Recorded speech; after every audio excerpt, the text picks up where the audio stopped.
What's going on, guys? Welcome to Alignment First. Michael Anders here. We are here to serve the executive athlete to build the fittest leaders with integrity, courage, and ownership. And I have the honor and the pleasure to chill with my homegirl, Melanie Spring, today.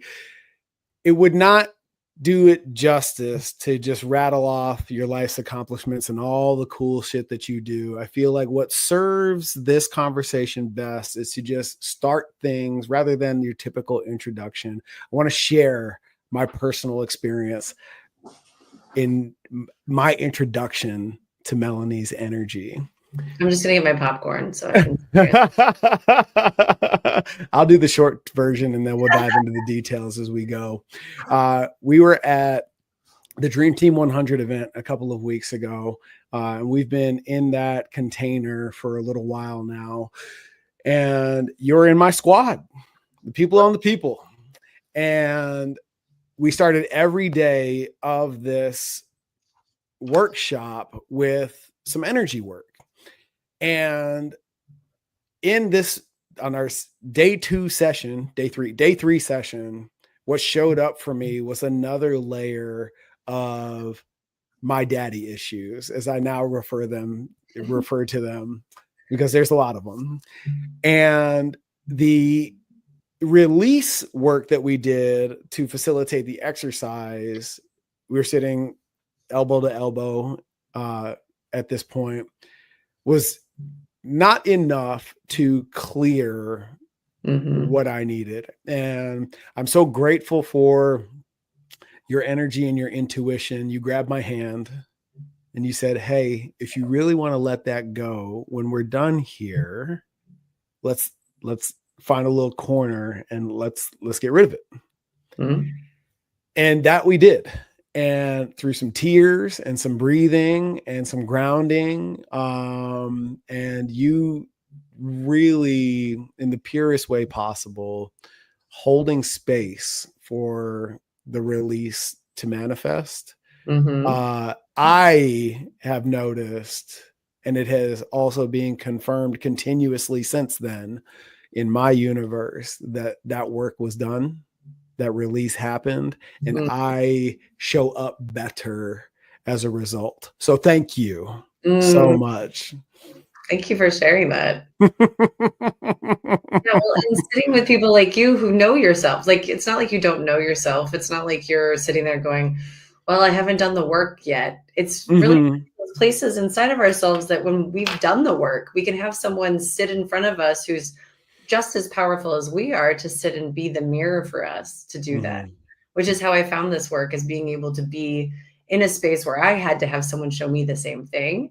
And so anytime I ask that question, there's people who are like, no, I'm really good. And then other people who are like not willing to dive into it. But you were like, I'm in, please just let this go.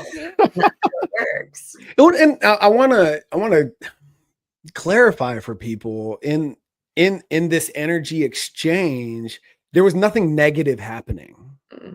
You know, it wasn't like capital T trauma that showed up for me, right? It was the manifestation of waiting on permission to step into my greatness via my old man who's been gone for almost 20 years now. Right. And you know, I've been at this for quite some time. And what is really interesting, and I'd love your thoughts on this, because I feel like people struggle with it, they challenge it, they resist it when they're at the precipice of the veil, as I've learned it to be called, and what shows up isn't what they thought it would be.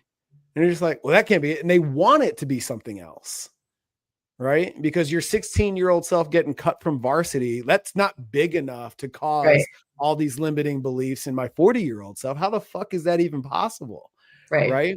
So I'm curious, in your wisdom and in your experience, when somebody encounters these emotionally significant events, and they've gotten themselves to the point where they're energetically and emotionally available to pierce the veil, and it doesn't look like the capital T trauma that they thought it would. Mhm. How do you encourage them, or how should they be encouraged to step through it as opposed to wanting it to be anything other than what it is? Typically, I ask them if they're willing to see the truth. And being able to sit with someone when they're willing to see the truth, that usually means that the truth is usually something much smaller because most of the people I work with, they've done enough of the work to know what their big T trauma is. Mhm. But they also know that they're stuck and they're blocked in some way. And they're like, I don't know what this is because I've cleared the stuff. Like I know I've cleared the stuff. But what I like to say is there's always another level. It doesn't matter how far you get on this path, there's always another level. There's always another teacher. And every one of us is a teacher for everyone else. Mhm. I'm a teacher for you, you're a teacher for me. And how beautiful that we get to do this together. But it's Mhm. that mindset of going, I know there's something that's blocking me and I can't seem to get to it. Who can support me in that? And so once someone goes to that space and goes, I want to see it, typically we're not finding the worst of the worst of the worst. Every once in a while, we do find something that's Sure. just so locked up in someone, but being able to see that your 7-year-old self is still running the show on something, you're like, of course he is. Why wouldn't he be? Mhm. Mhm. So now let's circle back to the beginning. How did you find your way into this work? Ooh, this work specifically. Oh, well, this work was really me not like it goes all the way back to me stepping out of the doing and stepping into the being and stepping into who I really am, remembering Mhm. who I am. And that all came at a cost when it came down to I was really a hugely imaginative kid as a little kid. Like Mhm. I had an imaginary friend named Cicerina, and I named my branding agency after her. And I carried her with me for so long because I feel like every human is creative in some way, and Mhm. we all have the ability to do that, but a lot of us stop that because we feel like we have to do. And so we get into school and we get trained to like be successful and cross the T's and dot the I's and check the boxes. And I fell into that trap too. I became a brand strategist and I even worked for the man that my dad calls it the man, even though I was an entrepreneur for a while. But I was able to really step into like branding, which I feel like everyone's like, how did you go from branding to speaking to then inner work? And I'm like, it's all the same stuff because Mhm. branding is really about being wholly you in every single place in your life. And then when I went to speaking, it was about amplifying who you are from a stage. And it's about being more you. Like, how can you amplify the thing that is the thing that you are? Whether it's over coffee or from a stage, it doesn't matter. Mhm. Going into inner work kind of fit everything because I was like, well, you have to know who you are in order to get branded and to be a speaker. But most people are walking around with only their giant heads full of knowledge rather than their imaginations and their creativity because they've got so much stuff in their body that they don't even realize that they're just a walking head most of the time. So that's how I Mm. ended up getting into this work. It Yeah. actually came through in me sitting still for a very long time and realizing that it wasn't about the books or the podcasts or the knowledge or the content that I could get. It's or even the training or certification. We were talking about letters after your name. Mhm. But it was about, Yes. like, being still with yourself and going, "What do I know?" Not know, but, like, Mhm. soul level, "No, what do I know?" And I started sitting with people and doing this work, and it's been like, whew, I can't explain it, and I don't want to. It's just Mhm. so fascinating to be able to sit with people and have you be willing to say, "Yes, I wanna see the truth. I wanna know what's in there," because Yeah. not everybody wants to. Mhm. Where do you think people find the most resistance with the truth, as you call it? They have a version of themselves that they want to think is true. Mhm. So each of us does. I Yeah. have this version of myself now that I am the person that I am. Like, this is who I am. And yet there's another level to this. There's more to it. There's more truth to it. And someone once said, I'm not who you think I am. I am who you think I think you are, or whatever it is. But it's like the back and forth of it where it's Yeah, like, yeah. you think you think I am. Like it's like Right. back and Yeah, yeah, yeah. but it's like the many mirrors of what's really the truth is really Mhm. whatever I feel like it is and whatever you feel like it is. Like you have a truth about me that you feel, and I have a truth about you that I feel. But is that the truth? Mm, Doesn't have to be. right. Right. So Right. that's usually the rub is like, what's the actual truth? And I'm not the one to tell them the truth. I'm the one to ask them the questions to help them find the truth for themselves. Like with you, I didn't know your dad was in there. I didn't know what was going on. I didn't know any of these things, but I knew a certain number and I knew a certain question to ask and I knew how to find the answer, but I wasn't going to find it for you. You were going to find Yeah. You know what's interesting to me about inner work, at least in my lived experience, it tends to come. I am most open when I find myself in this place of, yeah, we like to call it feeling stuck, but like I don't know what question I'm trying to answer. right. Mm-hmm. And it's not so much not knowing the answer that creates the friction or the frustration in me. It's, man, fuck, I don't even know the question I need to ask to get to that Right. answer that I do not know. Well, and that's the biggest thing a lot of people come to me with is I know that I'm missing something. I know there's more. I know that I have this thing that I can't seem to get to, or I have a block, but I don't know what it is and I don't know how to find it. And Hmm. so I feel like the stuff that I've been through in my lifetime and probably many lifetimes before is I've walked through enough fire that I've been able to come back with like a burning and smoldering map. And I go, okay, but I can't walk this for you, but I can take you and I can help you avoid some of the big trips or downfalls that you might have to find. But like, you're going to have to walk this path. And so it's like Mhm. helping you make sure that you can see that there's a path, but not taking you on the path and not making you do it. So I think that that's the best part of this work is I don't think of myself as a coach Yeah. or I'm more of a guide and we're sitting with people as they walk this, but Mm. helping people see what is really the thing inside of you that can help you find the answer to the question you don't even know how to ask. Yeah. Because by the end, you'll find the answer and the question. Hmm.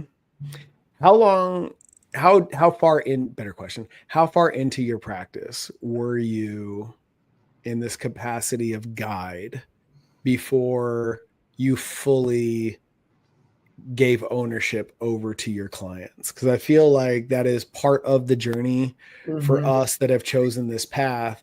You know, in the beginning, we want it so bad for the other guy and girl, you know, like, come on, like, fuck, I'll go through the veil for you. Yeah, Right. right. And it doesn't work like that. No. And it nullifies everything that went into getting to that point. Mhm. How far along in your practice were you before you finally reconciled that for yourself?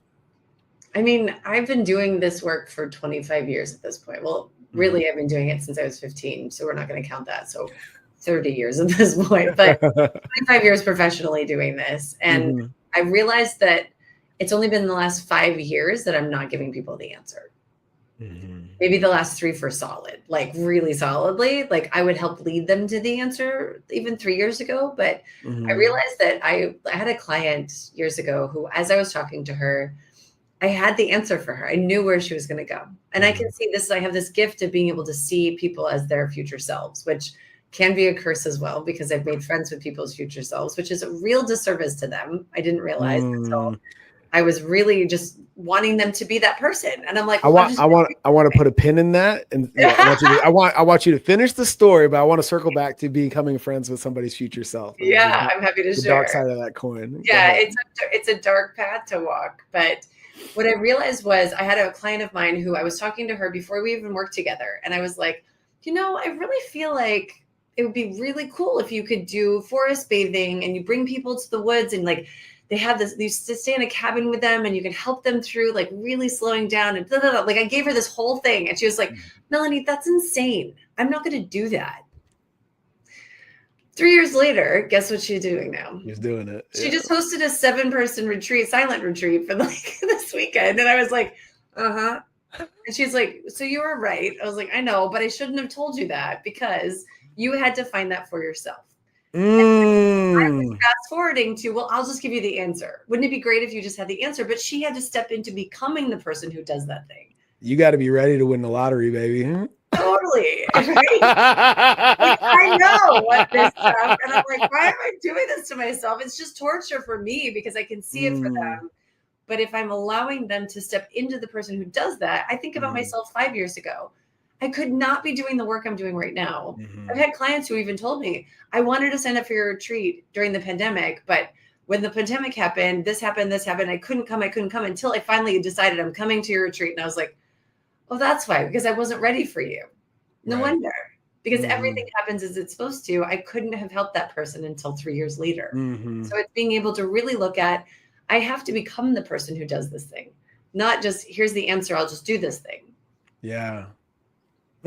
So what is it to fall in love with somebody's future self, or to engage fully with somebody, with the future version of someone? What is the blind spot in that pattern? I'll tell you 2 mini stories about this. One about my husband and one about my best friend. They don't have to be many. We got time. Well, this could go on forever if I did do that. Well, I'll say we have that kind of energy. Yeah, that's true. That's true.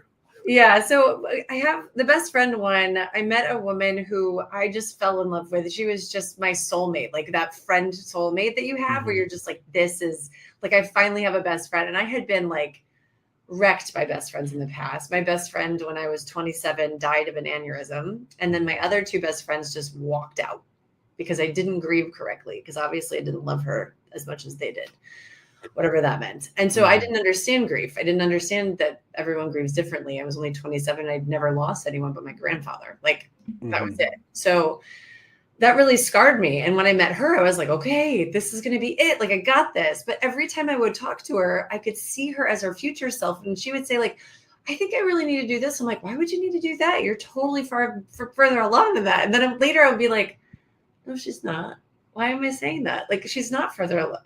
Let her be where she is. And so I was just like talking to her as if she knew all the stuff I knew. And we were just going out back and forth. And she was really trying to step into it. Until one day she sent me a very long letter and moved away and didn't talk to me for a year. And she wrote me a letter about how she'd been people pleasing me the whole time, trying to make me happy. And I felt awful about it, but I realized she wasn't the person yet who could be honest with me about what she felt. And I was treating her as if she could, like as if she'd speak up about it. Yeah. Thankfully, that friend has come back to my life and I'm very happy about it. But it was a really painful year of silence, not knowing what happened. And so I'll go back to 8 years ago. I met my husband and he's 11 years younger than I am. And so when I met him, a lot of people were like, what's this? This doesn't make any sense. Like, you're totally badass. He's so nerdy and skinny. Like, I don't understand this. Like, this is so weird that you're like totally attracted to this guy. And fast forward 6.5 years, we found out he had no testosterone, like none. He quit growing at age 16 or 15. And so he basically, I had met him seeing his future self. Like, I saw this vision of who he would become. Like, I had like the longer, curlier hair, the bigger face, the bigger neck, the like muscular body. But I was like, maybe when he's like 50 or something. But I loved him for his mind. I loved him for his curiosity. I loved him for how he treated me. Like, he was just so in love with me. Like, I was so in love with him. But the outside piece of it didn't match the inside piece that I knew. And so when he got into testosterone therapy and 6 weeks later with like gained 30 pounds of muscle, his face got big. Like, water retention does a lot too, but his hair got curly and his face got big and he like got jacked and he looked bigger than me for the first time. Everyone's like, oh, now you guys match. And I'm like, well, this is the guy I saw 8 years ago. Now it makes sense. But it was really hard because I had to treat him the way that I knew he was until he finally stepped into it. And he had a really rough time with that because he's like, Melanie, I was always trying to be what you wanted me to be. And I was like, here's the thing though. I always wanted you to be the best self that you could be. And he finally understood that. He's like, okay, now I understand what you mean by that. So those are 2 examples of it. But, I listen very intently to word codes. And I think that what's showing up for me is you're speaking to people. I mean, the dark side of the coin dynamic still exists, but you're speaking to people as you know them to be, right? Not so much who, as they, I know that you know that I know thing. Right. not how I think you want me to be. Right. Yeah, that's so that's a massive reframe for Mm-hmm. somebody who's walking around this earthly plane with the intuition, the gift that you've been given, to pull back on those reins and just experience people as they are, and knowing who they'll become. Right. Holy shit. Yeah, it's a lot. Does your brain stop? Two different places at the same time, like keeping it to myself, but also seeing the possibility. And I think that's the key to it is I like to talk about the door of possibility. And Mhm. on the path to enlightenment, we have this ability to find the door of possibility, but it takes knowing what we don't know. It takes understanding that we might fall in the pit of despair from time to time, that we have to look in the mirror and see the truth of what's really there. We have to get curious with ourselves and understand why we are the way we are. But by the time we find ourselves at the door of possibility, we're sitting in a place of, oh, I have to let go of all of my baggage. I have to let go of all the stuff that I think is important that isn't Mhm. actually important. Because I like to think of the door of possibility as a huge Moroccan door on a palace and have Mhm. this little guy pop out and be like, excuse me, can I help you? That kind of thing, like the Wizard of Oz type deal. Uh-huh. But he basically says you have to get rid of, recycle, and trash and gift all of your baggage, like at the altar of possibility. And it's being able to say, okay, I can only take my backpack in with me. What's important to me? What can I only fit in my backpack? The only way through the Ooh. door is the little crawl space under the door. The door's only big because of all the possibilities it holds. But the only way you get through is without your baggage.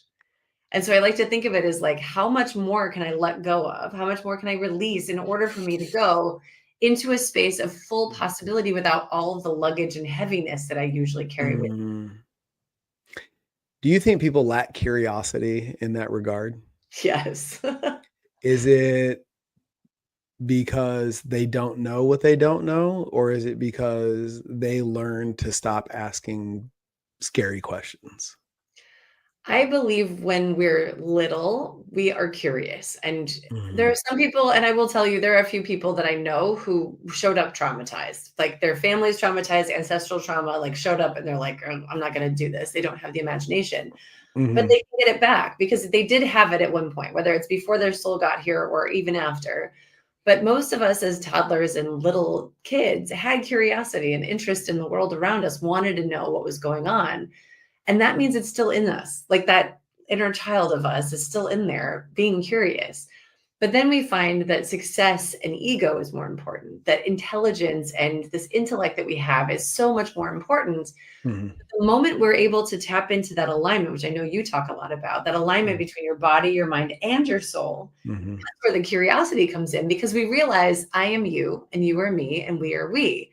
And the more I'm curious about you, the more you'll want to know about me. Fascinating. Mhm.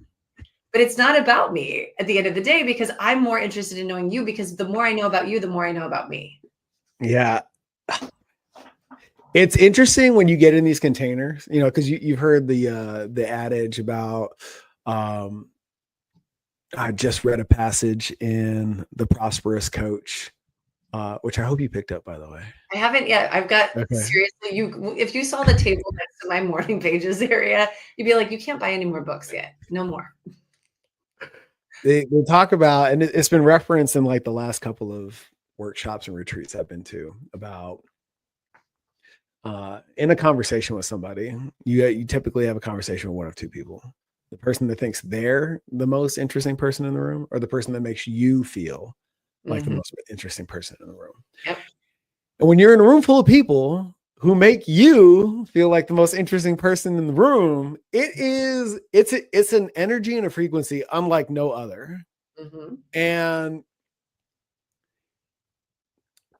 in a container like that, I feel like it is the ultimate exercise of gratitude, because you have zero choice. If you truly want to be present in that experience,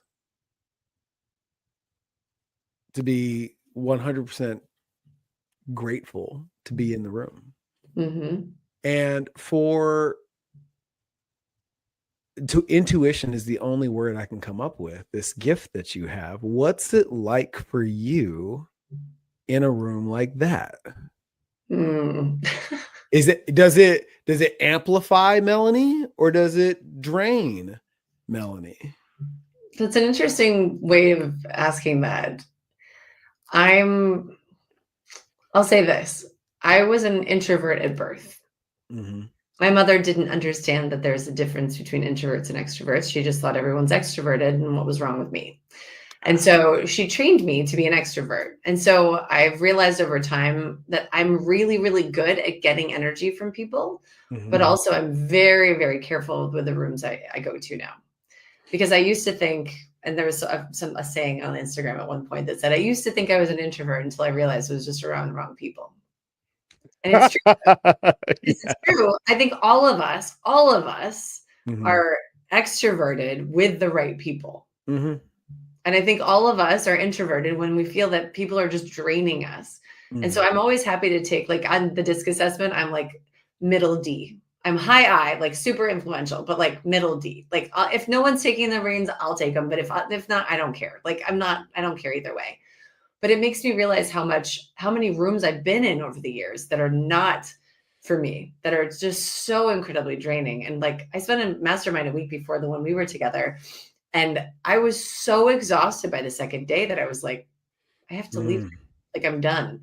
But this one, I was like, sure, there was a lot more sitting than I'd like, but it was more about the people who were there and the work that we were doing and the content that was there. It wasn't about like the draining of it, I think. Mm-hmm. So I think it's just really about, for me, being in the right rooms with the right people, and I'll totally thrive. But if I'm not, no thanks. Mm-hmm. Is that Mm-hmm. the same for you?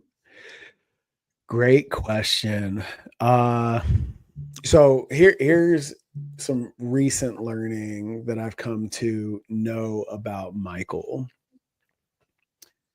And this is where the alignment assessment of our practice shows up. Everything that I've been celebrated for in my life that is compounded by virtue of the path I've chosen, whether it was the military or sports, or academia, this outgoing, decisive, commanding, sure of himself, takes up space version of Michael that when I get feedback, people see. Mm-hmm. That extrovert is driven by introvert tendencies. Mm-hmm. And it wasn't until probably 4 years ago, and this really fucked me up in the world of business, because there are so many instances in reflection where I realized, like, I was at odds with myself. Like, I'm supposed to be in that room, and I can't for the life of me figure out why I don't want to be there. Right. There's nothing wrong with those people. It's not like I'm going to encounter that ex-girlfriend accidentally. Like there's no reason for my defenses to be up, or for me to, perceive it as anything other than a positive experience. Right. And then when I realized, like, no, dude, it is beyond important to your highest and best self to get that time alone for deep thinking and introspection. Like, these are things that my soul Right. desires and requires to Mm-hmm. show up as the version of Michael that I think you experience. Right. Right. Yeah. And so that's the long way of saying, I can be that as long as I take care of myself. I think that's for everybody though. And I think that's like it's such an underrated tool. Most of us need that in some way. We need to have that quiet time. But most people are like, oh, but if I take quiet time, then I'm not going to be successful. Then I'm not going to blah, blah, blah. It's like, yeah, okay. Well, you can slow down to speed out. It's amazing what happens when you get quiet. Yeah. That just reminds me of, I did a presentation for a group of mental health facilitators, counselors, psychiatrists, and everything in between. A room full of about 18. And they wanted me to give a talk on the connection between your physical practice and mental health. It's like, sweet, you know, and that as it would go, you know, our 5 pillars, mindset, training, nutrition, recovery, hydration, right? How many of us know we need to be better at those 5 things? 18 for 18, right? Yep. Awesome. I'm not here to tell you shit that you already know. Right. However, and this is a cash pay practice, and I feel like that's really important because by virtue of that, people are volunteering to be on your couch. Right. Right. And it was really interesting when I asked them the question, you know, if you have these people that are opting into this experience, it is probably also safe to assume that they've achieved a level in life like will, work ethic, discipline. You know, those buzzwords probably aren't issues for these people. Right. And yet still, is it in your nature to tell them to do more, whether it's physically or otherwise, to get more out of themselves or to resolve these issues within themselves? And they're like, they thought about it for a second. I was like, what if part of your physical practice was actually sitting still? Right. And I can't tell you how often, you know, clients come to us, you know, like, oh, I got to lose the 40 pounds. It's like, cool. We're going to focus on one of these other 4 pillars first, because that sets the tempo for your physical capacity. Right. But I came to you to work out. It's like, yeah, and we'll get there. That's not where you get to start. Right. Yeah, I was actually on a walk with a friend last night who said he ran the marathon without training all the way for it, which he knew was a terrible idea. And he said, unicorns do exist, Melanie. Oh, I know, but he's like, he finished the marathon, but it wasn't the way he expected. And he said, what's crazy is I didn't work out for like 6 months after, and I got totally ripped. Like, what? He's like, yeah, I didn't work out at all, but because I was eating really carefully and I was taking care of my body and I wasn't doing all the other stuff that I thought I had to do, he's like, I had like full 8-pack abs. I was like ripped because my body was taken care of instead of being pushed all the time. And I was yeah, you can get shredded when you're not inflamed. Whoa. Well, what's really crazy about all of this is I've decided to create, I'm calling it like a TV show of sorts, but it's like a podcast, but in person. So I'm only interviewing people in person at the moment. But so you're saying I have to come to Florida? Darn. Shit. Yeah, I know. But it's called The Undoing. And it's a TV show that I'm wanting to record because I live in Vero Beach, which is a tiny little retirement town in Florida. I tell everyone I live off the coast of Florida on an island because I do. But I started really thinking about these people that I wanted to talk to. And most of my clients here are the retired people who stopped doing and started being. And most people, when you retire or you sell or you exit your company, you end up in a void after. That's like when people get sick, they're like, oh my God, what do I do with myself? Well, if you don't know yourself, it's really hard to figure out what to do with yourself. And so this is the idea that my whole life, at the beginning, I was a being, and then I started doing until I couldn't stop doing. And then one day I had a mentor of mine who was like, could you just take like a day of being? And I was like, and like clean my house. And she's like, no. Like, just not do. I'm like, but how would I do that? No, you don't do anything. I know, but like, what would I do? And so I had such a hard time with this. And one day I wrote the words, The Undoing of Melanie Spring. And I was like, because it felt like I was unraveling a big part of myself, trying to figure out how did I get here? What happened to get me here? And how did I do until the point that I couldn't do anymore. I was so doomed out, you know? And so I wanted to start this TV show talking to people about what happened after you transitioned, what happened after you lost your job, or you sold or retired or exited or transitioned from one thing to another. How did you stop all the doing? What was the undoing like? And are you still doing that? Is it still the undoing? of you, basically. And so I recently was able to create an episode with a sex and intimacy coach who had to slow down after selling her marketing agency. And the process of her stepping into herself was just like, because it wasn't about doing the things to get you to the part of being yourself. It's just being yourself. And so many people I talk to, I'm like, can you spend a whole day off your phone? Just be. Yeah. One day. That's it. Can you do that? Can you do it for 2 hours, 3 hours, 4 hours, 5 minutes? Most people can't. The practice of being with yourself. I believe, this is just, you can quote me on this. I believe that being with yourself is the most important part of working on yourself. All day long. The most important thing you can possibly do is learn how to be with yourself. So here's a question for you.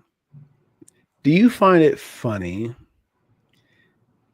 how incapable a lot of people are? Feels like a leading question. It is a leading question. Of answering questions directly, specifically pertaining to how they feel. Right. I just think about where you were at once upon a time. Right. Do you think you could take a break and just be? And your default was, well, what would I do? Right. That was my default. Right. Or when you ask somebody, well, how do you feel about that? And they answer with a doing. Right. My favorite is when people say, I was like, well, how do you feel right now? And they're like, good. I'm like, good's not a feeling. Give me another one. And they're like, I'm like, no. Like, how are you feeling right now? They're like, which is funny because I went to a therapist when I was probably 20, I think it was 35. And I went because my mom and I weren't talking and I didn't know what to do about it. And we didn't talk for 2.5 years. So it was like a big deal. And she asked me how was I feeling. And I was like, I can't answer that question. She had a laminated feelings wheel that she pushed across. So you're saying I'm not the only one who can't do this? Okay, got it. Because most people can't. It's like, it's laminated. This is not just a Melanie sheet. This is like, she uses this all the time. Because most of us can't understand, like, what am I feeling? Like, do you have a part of your body that feels a certain way? You're like, I don't know. Do I have a body? I don't understand. Yeah. Which I'm sure you hear all the time. I mean, like at a very superficial level in my strength and conditioning practice over the years, that's very akin to helping people understand the difference between pain and discomfort. They're not the same thing. You know, are you uncomfortable? That's okay. Right. Are you in pain? That's not okay. Right. Unless you're my functional medicine doctor who would stick her fingers in my mouth and be like, it's just pain. It'll go away. Okay, thanks. That adage in the military, the pain is what lets you know you're still alive. Right. Know? Okay, thanks. Appreciate it. Yeah. So the aid of plant medicine, is that what you refer to it as? Medicine, or do you use what's Melanie's language? Okay. Is there, in your work, is there prep for those experiences? Is that something that people can immediately opt into with in your work? Or do I love the jump from feeling into plant medicine. I just have to yeah. Well, that's a way to collapse time to get there. Find their feelings. I'm going to help you find your feelings. Sounds great. Yeah. Sit on my couch. Just take this. We'll see it a little bit. I'll be right here to hold your hand through Neverland. Exactly. You know, is there are there people that are not ready for that experience? Yes, lots of them. Okay. What would you say they're like 30, zoom out 30,000 feet. What are some circumstances that we'll play in the ideal for a second. Yeah. That like, that's not for you right now. Oh my goodness, we could list a whole bunch of them. But I would say whenever I talk to someone, I'm not getting them to a yes. I'm not one of those I trained in the Zig Ziglar training back in the day, Oh, Zig. but I've realized there's I can't remember his name at the moment, but he has a work called Compassionate Conversions, and it talks about how to make sure people say no. It's this idea that I have to be a full yes and you have to be a full yes to this experience. And I believe that that's how everything that I do works. If you're not a full yes and I'm not a full yes, we're not doing this, period. Right. And so when we get into something like plant medicine, which can be incredibly terrible for someone who doesn't want to do it, I'm very careful to get people to a no before I ever let them even get sign up or come to something that I'm doing, because I want to know they're fully ready and open to this experience, because it doesn't work if you're not. Most things don't really. Right. So we can be talking about anything at this point. But sure, absolutely. But at the same time, what I find is the work that we do, my husband and I do some guiding, and we help people using plant medicine. And we're not trip sitters. And we've been asked this quite a few times lately, where they're like, "Oh, do you mind just sitting with me?" And I was like, "I don't do that," because the idea is that I'm not just going to hand you medicine and sit by you to take you to the bathroom and make sure you don't jump out the window or something. Right. But it's really to be able to use my intuition to guide you to find the things you need to find in order to get where you want to go. And whether you're using breath work, or you're using a sound bath healing, or you're using plant medicine, or you're using just meditation can help you. It doesn't matter what you've decided to use. You have to be ready to be willing to look at what's going to come up and what you're going to find. And so if you're not a full yes, or you're doing it for someone else, this happens a lot. Someone will be like, "Oh my God, I had the amazing experience. My husband really needs to come." And I'm like, "That's nice. He has to want to." Yeah. But a lot of people do that. We're like, "I'm going to go because my wife wants me to go," and blah, blah, blah. I'm like, that doesn't work that way. And so being able to really sit with someone as they're really moving into this next phase of themselves. And I do this a lot with speaking. If you're not ready to get on a stage, you're not going to get on a stage. It doesn't matter if you think you're a really good speaker or not. You're not going to do it. And so it's able to say, like, I had someone earlier today, and I'm getting off topic a tiny bit, but he told me that he guarantees his work. And I was like, I appreciate that, like, so much, but it takes two people to do this work. So how can you guarantee it if it takes two people to do this work? I can't guarantee my work, because if you're not fully willing to do your part of this, I can't guarantee that what I'm doing is going to work. So I have to know before we ever work together that you're willing and I'm willing. Then, and only then, will I know it will work. Oh my gosh, that's so powerful. I love the curation of ownership, is what I'll call it, from both of you, right? Yep. We are on this journey together. I have my role and you have yours. Yep. And that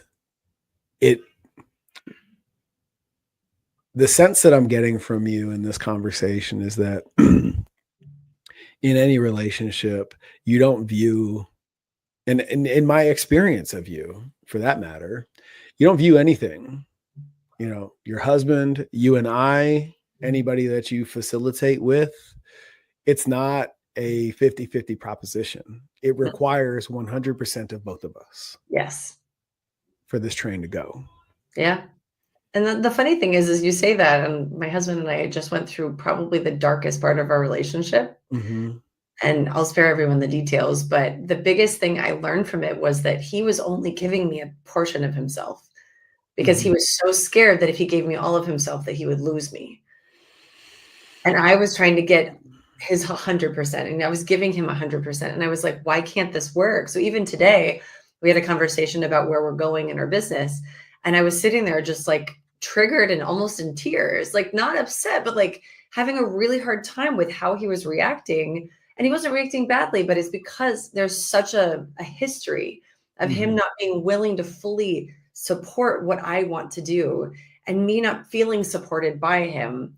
And so being able to look at that, like you just said, if he can show up 100% for me, and he did a great job of responding with, "Oh, you're right. This is my old way of doing it. And I need to be really careful not to get into scarcity with this." And it took 100% of him to sit with my 100%. And not because we weren't like, "Well, everything's perfect now." It's like, you can see my stuff and I can see yours, and we can come together on it. Yeah. What is it like? I have my thoughts, but I want to hear yours. Um, what is it like in those moments to consciously update and upgrade the agreements between you and your husband and ultimately with yourself? Mm. Yeah, we are in a massive shift like that. We're actually going to be doing a funeral for old Dan, which he likes to say it's going to be a burning party, but Mhm. I'm calling it a funeral because he shifted in such a huge way a year and a half ago that Mhm. I felt like our relationship totally changed. He's a totally different person. And over time, people just become different people. It makes Mhm. sense. But it's a gradual process, not like an all at once kind of process. Yeah.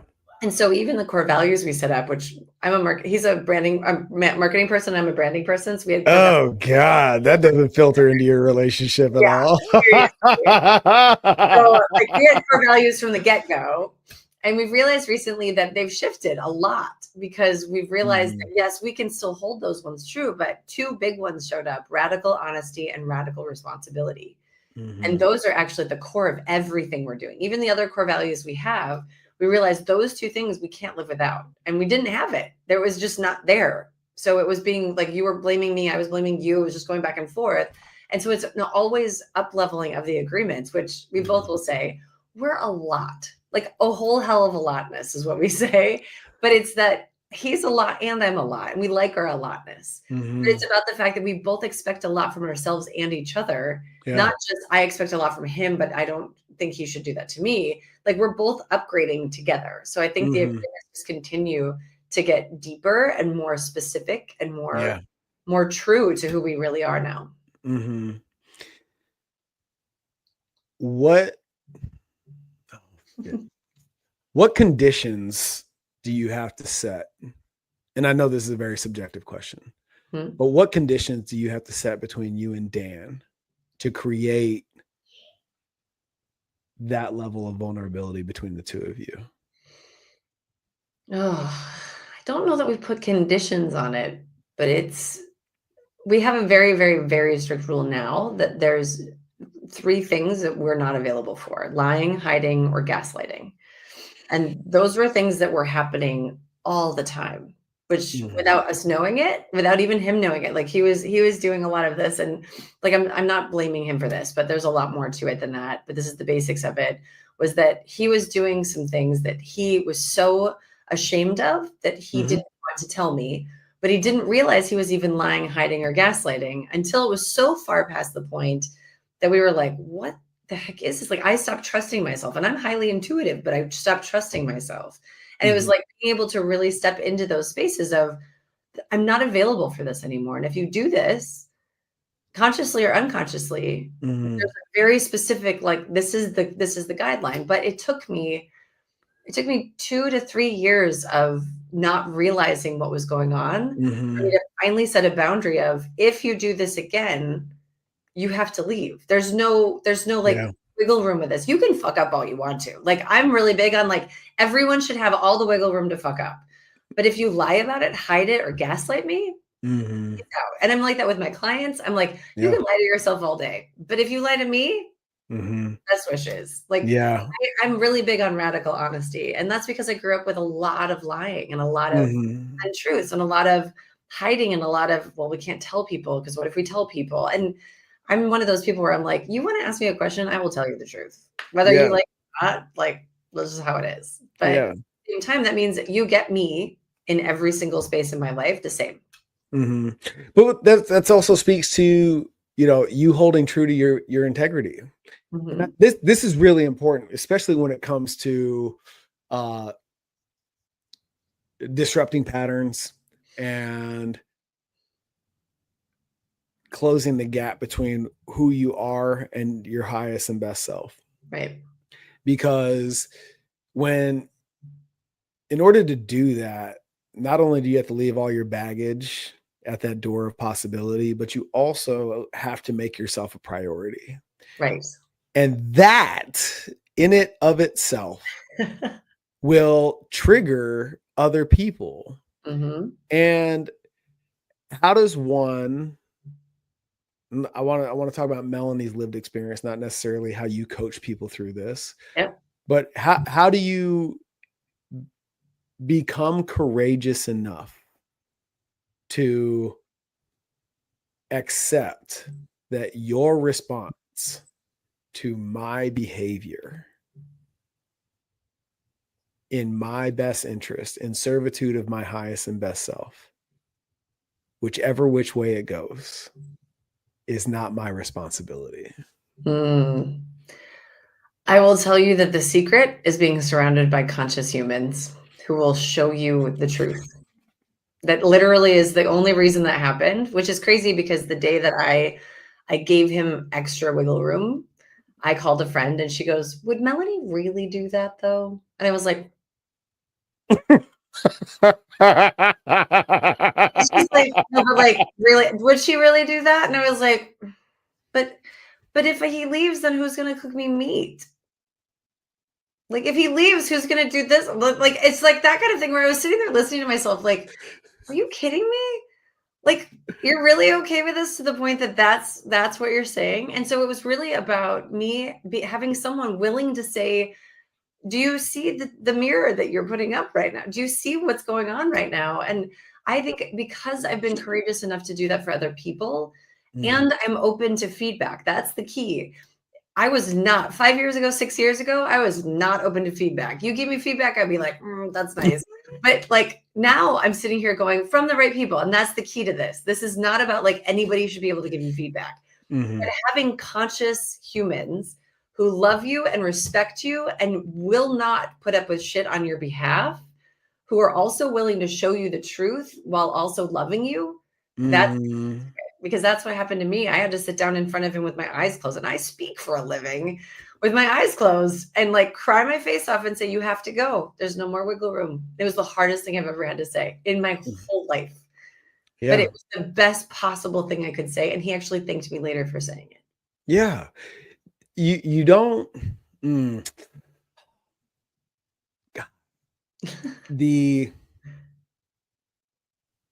it's really difficult, I think, or it's rare to do that work, that exercise that you just did, that you just referenced, and not experience any friction on the other side. Yeah. But what's really important, and what I really want to drive home, is that when you do and you encounter that friction, because it's an aligned decision, Right. it's not about what you're putting down. When you make decisions of alignment, you increase your capacity to handle that shit. Yes. And that, I believe, is true 100% of the time. Well, anytime you're working in integrity and alignment, you are not doing it from ego, because I don't believe intuition has ego. It's like God. God doesn't have ego. The universe doesn't have an ego. We have ego because we're human, and we have to keep the ego. Otherwise we're not human. Like, we can't do this like fully intuitively. Like, we have to still be humans. Right. But at the same time, if we're working from our intuition and we're removing the ego from it, and we're not also having all the feelings about it, like, it's like, if I was angry when I said that, that would be for my ego. But I wasn't. I was like so just settled in it, in myself. Like, no, I'm not available for this anymore. And it's not because I think something or I believe a certain thing. This is not something that is an integrity for me anymore. And if that means that it is, I actually, great example of this. I have a person I did a clearing for recently, who his wife married him because he's the adventurous one. And he married her because she's the safe one. She made a lot of money. He's invested a ton, done a lot of really cool things in his life, has held really great positions, but has a lot of money sitting in a lot of companies waiting for something to pop, that kind of deal. It's not like he's sitting around, but he's also been a really present father, really present husband, really present human in his family's life. But his wife basically said, unless you start making money, I can't be with you anymore. And I had to sit with him and go through an exercise. I didn't tell him the answer, but we had to go through an exercise where I basically got to, when someone says this, this means they love you conditionally. And that doesn't mean that they love you. That means that they have affection for you. Love is not conditional. Love is never conditional. That's affection, which is fine. If you're in an affectionate relationship, you can have conditional affection. But when you're with someone who marries you for being yourself, and they decide later they can't love you anymore because you're being yourself, that means that that has become conditional.